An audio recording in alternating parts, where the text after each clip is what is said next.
Hello मित्रों, दोस्तों, भाइयों, बहनों, बेटियों, नमस्कार, नमो बुद्धाय। 2009 में मैं भारत में गया, वहाँ रहा था 11 महीने। वहीं मैंने 2009 मई में एक मेडिटेशन शिविर अटेंड किया था। वहाँ से आने के बाद ये किताब प्रकाशित कराई, जीवन का अंतिम लक्ष्य क्या है। शुरू करते हैं इसकी कुछ बातें।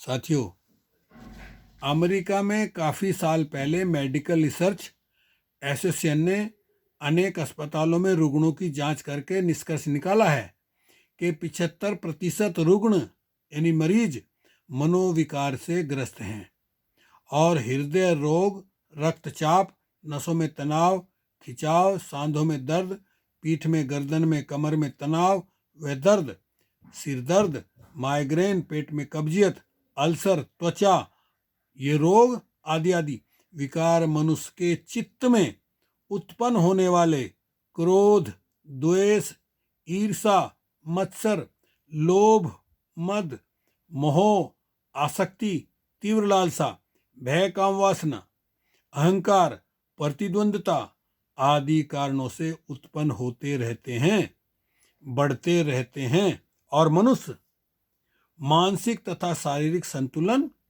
खो बैठता है तथा मनोरोग का शिकार हो जाता है। इसलिए हर व्यक्ति को जरूरत है विपश्यना साधना की उचित जानकारी कर उसके अभ्यास में लग जाए।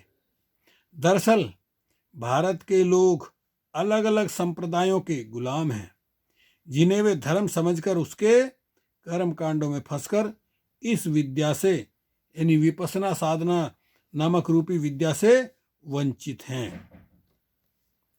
तो बताते हैं आपको विपश्यना साधना के बारे में, कैसे आपको वहाँ पहुँचना है, कैसे कैसे आपकी एंट्री होगी।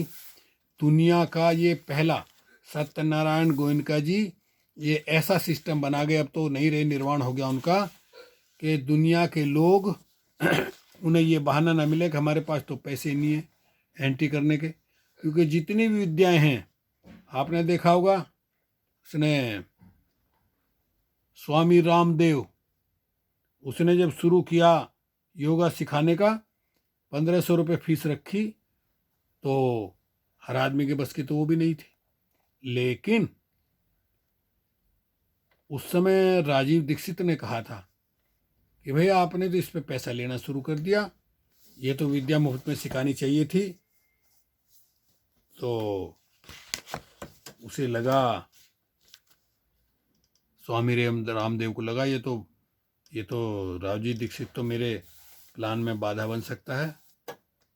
तो देखिए, आज तक वो रहस्य सुलझ नहीं पाया कि राजीव दीक्षित जो भारत का पहला नेचुरोपैथी का ऐसा डॉक्टर था कि जिसने इतनी अच्छी अच्छी दवाइयाँ, इतने अच्छे अच्छे मार्ग रास्ते बताए, लोग आज भी याद करते हैं। तो ये विपश्यना साधना सत्यनारायण गोयनका जी पूरी दुनिया के बड़े बड़े देशों में और भारत के तो हर शहरों में साधना शिविर लगते हैं मुफ्त में। जाइए 10 दिन का समय निकाल करके, बस बोलने पर पाबंदी है कि बोलेंगे नहीं, बोलेंगे तो झूठ बोला जाएगा। पंचशील लेने के बाद और 10 दिन तक वहाँ विपश्यना साधना सीखें। क्यों? ये जो मेरी किताब है कि जीवन का अंतिम लक्ष्य क्या है, जीवन का अंतिम लक्ष्य है जीते जी निर्वाण रूपी सुख प्राप्त करना। देखिए, इसकी व्याख्या नहीं की जा सकती। जो निर्वाण रूपी सुख है उसको जीते जी प्राप्त करना है। मरने के बाद तो किसी ने नहीं बताया। जीते जी का जहूरा, बाकी घास कूड़ा, आज तक बताया किसी ने? मरने के बाद कहाँ गए, क्या हुआ? इसलिए जो कुछ है वो जीते जी है। तो आइए बताते हैं किस तरह से आप विपश्यना साधना के शिविर में जा सकेंगे।